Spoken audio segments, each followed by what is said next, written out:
Calisthenics is a very difficult sport, so you won't succeed unless you have the correct mindset.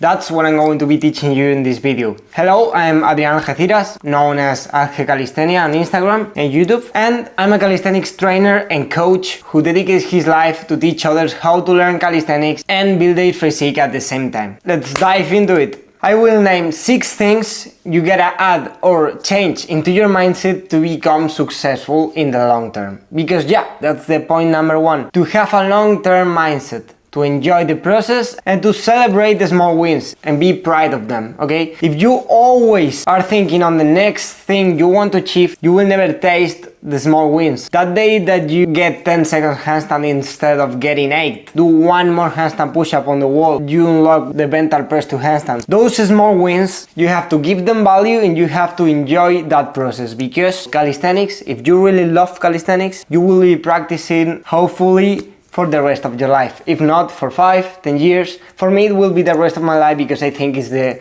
best sport to keep you active and healthy and strong from your 60s and up, okay, 70s, 80s. And believe me or not, if you have been doing calisthenics all your life, you will be able to do dips, push-ups, even pull-ups with 80 years. It's possible, and there are some guys, young guys of 80 years doing that, okay? So, first of all, long-term mindset. You need to understand that calisthenics takes a lot of time for some skills and in general to have control over a lot of different aspects. Compression, push, pull, statics, explosiveness. You may want to achieve some skills in the next 3 years and then change, and then maybe do weighted calisthenics, and then maybe go for flexibility and mobility challenges. So you are not in a hurry. You have all your life to improve in this sport. Don't take it as a sprint, and take it as a long term. You may see other people in Instagram that are very good, that have a lot of strength. They tell that they have unlocked planche in 1 year. Don't hear to all that crap. Planche takes a lot of time, especially if you start from zero or from not much background.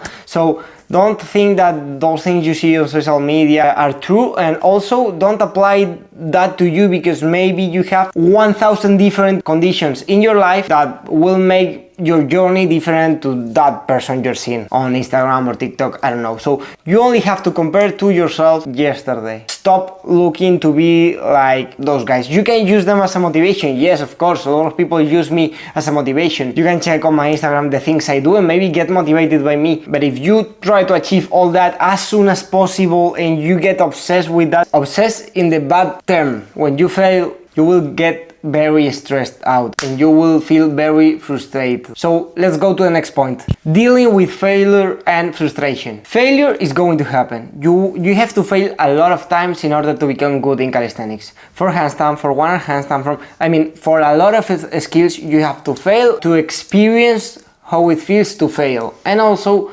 how to deal with frustration. Frustration is just a consequence of how we think.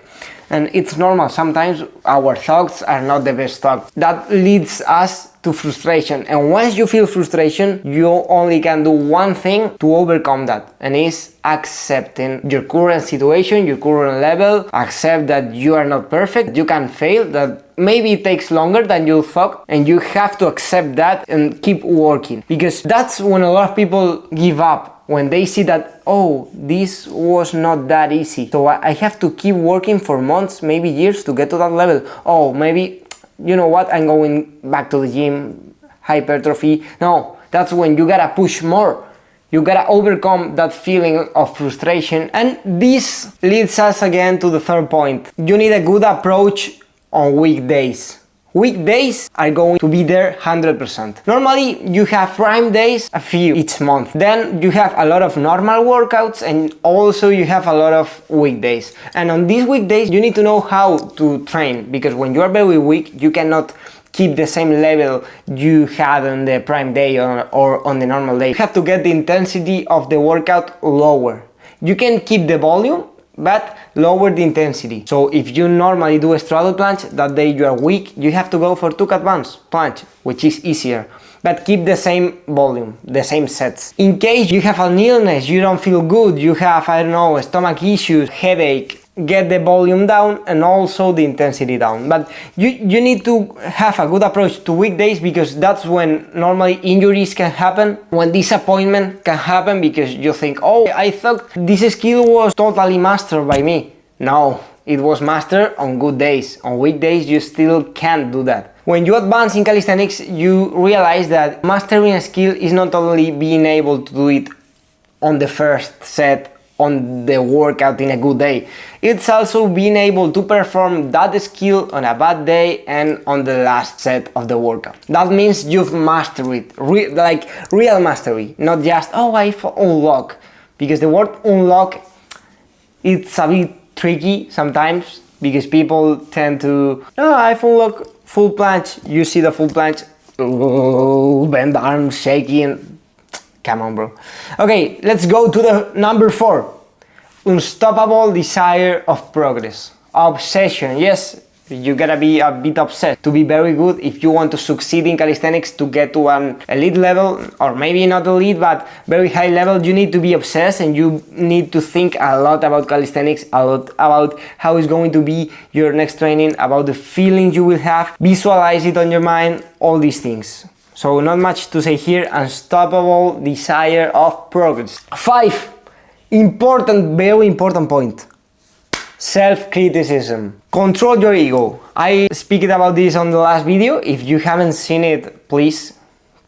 You need to realize when you are not doing things correctly. When you have bad habits, when you have bad technique, when you are training less than you need or more than you need, or you are not doing the exercises you should be doing because you are avoiding them because you don't want to accept that you have lower level than you wish you had. So please, control your ego, humble down, and do the things you know you have to do, because you know you have to do it. When I was learning planche and I was starting with a straddle, I wanted only to do a straddle, but I didn't have good form. I lacked protraction. I kept doing a straddle with bad form and progress was very slow. I was always feeling bad because my straddle doesn't look good, I don't have strength, it's difficult to progress, but deep inside me, I knew that I had to get better at the previous progressions, took super advanced or took advanced or took frog advanced, but I was not doing it. Why? Ego and laziness. But it's a strange kind of laziness, because you are not lazy, you are training, but you are lazy because you don't want to do all the things you know you have to do in order to correct progress. So you think you are smarter than the rest of the people and you can skip that part. But let me tell you something, you can't skip that part. So if you want to succeed in calisthenics, make sure you control your ego and you have self-criticism. For example, just for you to understand this point, I've been training Mana for 2 years now. Not Mana itself, first visit, then very close visit, and then Mana. And I've had a lot of moments of stagnation because it's a very difficult skill. I've been reading ebooks about it from different professionals, speaking with people, and I was learning. So in all the process of my journey for the Mana, I was trying to learn, not saying, oh, I know the methods. I was recording me from all the sides. I realized I was shifting my weight to the left, so I was kind of rotated, and that was bad for me, so I have to dedicate time to correct that. So sometimes you have to stop your journey because you are doing some mistakes and you have to correct them before continue with the progress, and that correction of the mistakes is also part of the process. And 6 is for me the most important because it makes the rest of the 5 points work, and it's search for knowledge. You can't pretend to progress if you don't know what to do and how to do it. You don't have a good methodology, you don't select the correct exercises,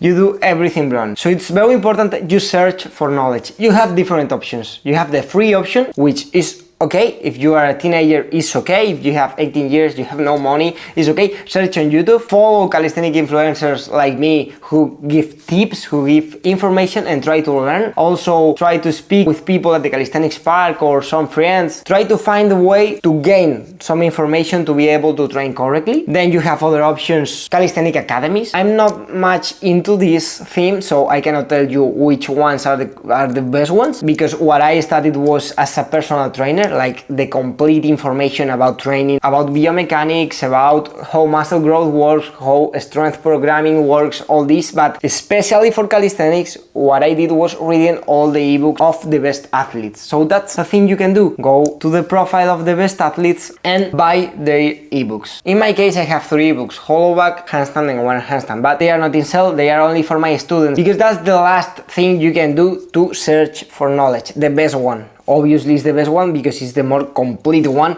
which is hiring a coach. Okay, the coach will teach you all the things you need to know, and you won't lose time doing all the mistakes you will do if you don't take a coach. So taking a coach makes you learn and also progress faster, way more faster, and avoid mistakes you will do if you didn't have one. That's the 3 options you have. 3 options: search for information in internet, read ebooks, or try to learn with an academy, certified title, university. For example, here we have 2 years grades also, which is called professional formation in Spain, I mean. Of course, there was one: hire a coach. In all the sports, people have trainers. It's normal to have a trainer who teach you how to do the sport, and once you have been doing it for a lot of years and you have a lot of knowledge, you can become one. If you want me to be your coach, you have in the description of this video a link to book a call with me and see if you fit into my program. You can see on my website, which is also on the description, the work I do, how I work with my students, and the results I've had. You also can check all the highlights of my Instagram to see all the people I've helped and the transformations they have had. This said, thanks for watching, and I see you on the next video. If you really think this is helpful and this is something you would like to see more, leave a like, leave a comment, let me know what do you want me to speak about, subscribe. Bye bye, see you soon.